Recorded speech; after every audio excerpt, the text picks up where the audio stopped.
Most people don't even think about real estate until their 30s. I started at 18. Here's the full story of how I became a licensed realtor at 18 years old before I could even buy a house for myself. First, let's start with why I chose to do real estate.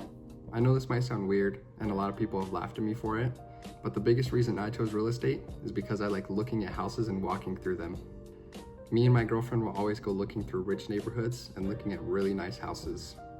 It gives me motivation for what I want to achieve. Most people my age are either going to college, getting a full-time job, or just playing video games all day. But not me. I wanted to start something real, and I want to create a legacy. Everyone thought I was crazy at first, but here's why it made sense to me. I personally believe that starting earlier is better. It gives you more time to learn and grow. It also gives me more time to build and create a name for myself. Most people might not want this, but I want to be known as the young realtor. I want to be known as the youngest brokerage owner in Utah. I want to be known as being able to do the exact same stuff as someone way older than me. Now, let's talk about the pre-licensing education. It's different in every state, but here in Utah, you need 120 hours of pre-licensing education to be able to take the test. Now, I was lucky enough to receive a scholarship for my real estate course. This scholarship covers stuff like pre-licensing education and stuff to study for the test. I received this scholarship through Kaplan University. Now, honestly, I think I took a little bit longer for those 120 hours than I should have. I think it took me around 4 months from the very beginning to being able to pass my test. It was hard staying motivated for something like this, but I was able to just push through. I think I was studying about 3 to 4 hours every day. Now, let's talk about taking the exam. The testing process was pretty simple. I would head to a close testing facility and take the test. While you're there, they let you know if you pass or fail. Now, I personally failed it twice and passed on my third attempt. The test was a little bit harder than I prepared for. But on the third attempt, I was able to study enough and remember everything that I needed to, which helped me pass.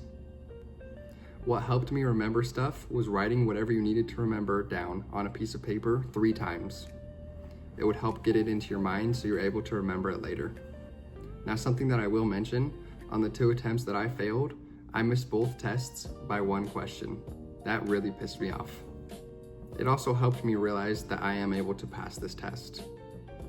Honestly, a lot of the questions on the tests are stuff that I don't even think that I really studied for. Maybe it was just things that I missed in my course, but I don't remember talking about some of these things. Now, let's talk about joining a brokerage. When you start out, I would always recommend joining a team. From everything that I've heard and studied, starting out with a team is a lot better than just starting out solo. Teams will help you start out a lot faster by providing you with materials and trainings that you need. I am very grateful that I joined a team as my first brokerage. I personally interviewed at about 3 to 4 brokerages around me, and I decided to just go with the one that sounded best to me. I was looking for a brokerage that would provide leads, trainings, and just being able to be helped all the time. When you're deciding what brokerage you want to join, honestly, just go with the one that sounds best to you. But just remember, in the beginning, it's not all about commission splits. It's about the support when you're new. Now let's talk about my first months in real estate, and let's talk about your first months in real estate. My first few days was just getting set up. Stuff like getting my email set up, my CRM set up, and entering my SOI into my CRM. Now, when I first started, I thought there would be a lot more people my age. But I came to find out that I'm the youngest in my brokerage and the youngest that I've seen. I'm gonna be honest, in my first few months, I didn't do much. I wasn't super motivated to do what I needed to do, and I would just lay back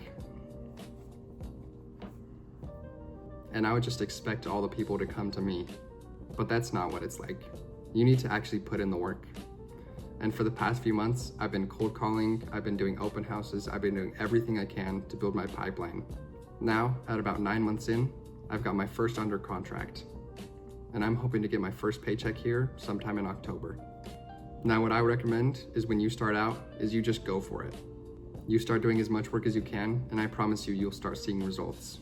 The first few months will be hard, but it'll all work out in the end. So just stick to it and keep going.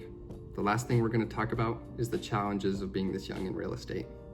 People underestimate me because of how young I am.